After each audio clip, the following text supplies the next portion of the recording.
सावित्री 2 बेटों की माँ थी। उसे इस बात पर बड़ा घमंड था। वो मानती थी कि बेटे घर की शान होते हैं। ये ले सावित्री, मिठाई खा, मेरे यहाँ पोती पैदा हुई है। ये सुनते ही सावित्री मुंह बना के कहती है, अरे तू तो लुट गई, बर्बाद हो गई, तेरे यहाँ लड़की पैदा हो गई। अरे तू ऐसा क्यों कह रही है, मैं तो बहुत खुश हूँ। अरे जब तेरी पोती के पीछे तुझे खर्चे पर खर्चे करने पड़ेंगे ना, तब ये तेरी सारी खुशी गम में बदल जाएगी।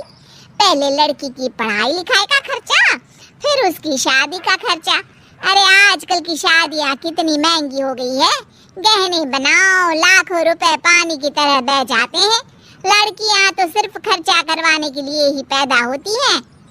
इस तरह लड़कियों के प्रति अपने विचार व्यक्त करते हुए सावित्री ममता को लंबा चौड़ा भाषण देके चली जाती है। अब तो आप लोग इस कहानी में सावित्री देवी का पात्र अच्छी तरह समझ ही गए होंगे।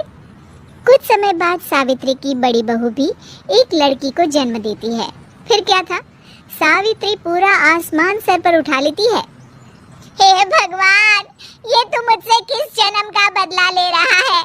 अरे मैं तो मंदिर में रोज आकर तुझसे कहती तो थी कि मुझे एक पोता चाहिए, और तूने मुझे पोती दे दी। इतनी मिठाइयाँ और प्रसाद चढ़ाने का क्या फायदा हुआ?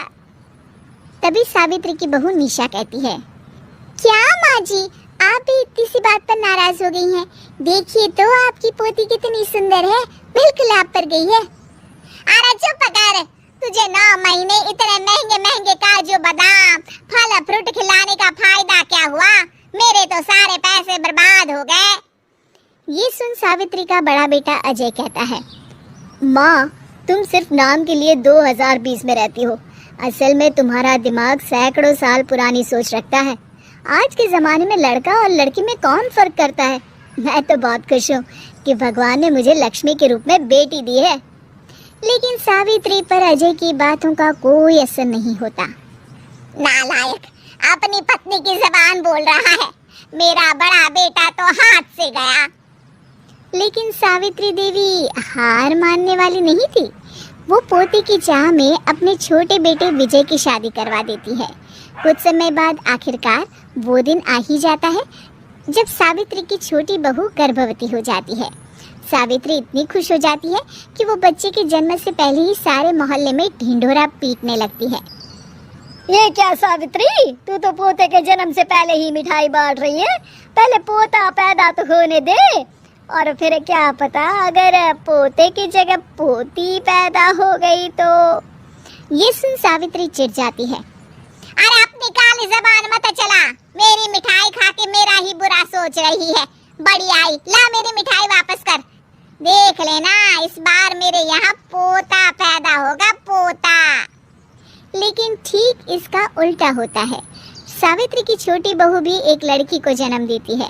सावित्री फिर से रोना धोना शुरू कर देती है और अपनी छोटी बहू को कोसते हुए भला बुरा कहने लगती है।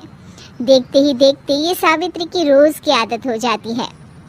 एक दिन उसकी इस आदत से परेशान होकर विजय अपने भाई अजय से कहता है, भैया माँ खुद एक औरत होकर हमारी बेटियों को पसंद नहीं करती, उल्टा उन्हें रोज कोसती रहती है। मुझे माँ की यह आदत बिल्कुल पसंद नहीं आती। अरे तू ठीक कहता है, मैं भी अब माँ से तंग आ गया हूँ। अच्छा, तो अब तुम दोनों इस तरह पीठ पीछे मेरी बुराई भी करने लग गए हो?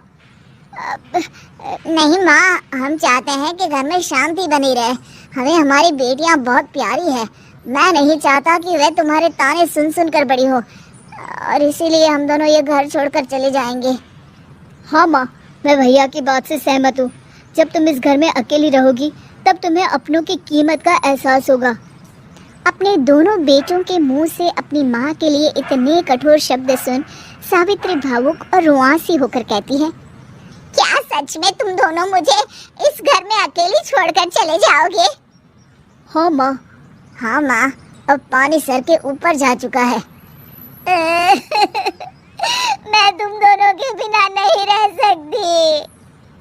अपनी सास के आंसू देख अजय और विजय की पत्नी अपने पतियों से लड़ पड़ती है। अरे जिसे जाना है वो जाए, मैं माँ जी को छोड़कर कहीं नहीं जाने वाली। भाभी, आप ये क्या कह रही हैं? वही जो तुम सुन रहे हो, दीदी बिल्कुल सही कह रही है। हम बेटियों के संस्कार हमें सिखाते हैं कि सास माँ समान नहीं बल्कि माँ ही होती है और उस माँ की जिंदगी भर सेवा की जाती है। बेटे अपना फर्ज भूल सकते हैं लेकिन बेटियां नहीं। आप दोनों शौक से जा सकते हैं। माँ जी, हम दोनों के रहते आपको किसी बात की फिक्र करने की जरूरत नहीं।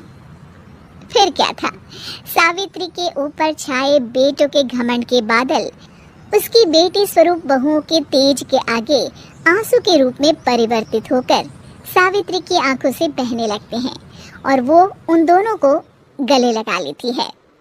मैं जिंदगी भर बेटियों को कोसती रही, लेकिन आज तुम दोनों को देख मुझे समझ आ गया कि बड़े अभागे होते हैं वो लोग जिनके घर बेटियां नहीं होती।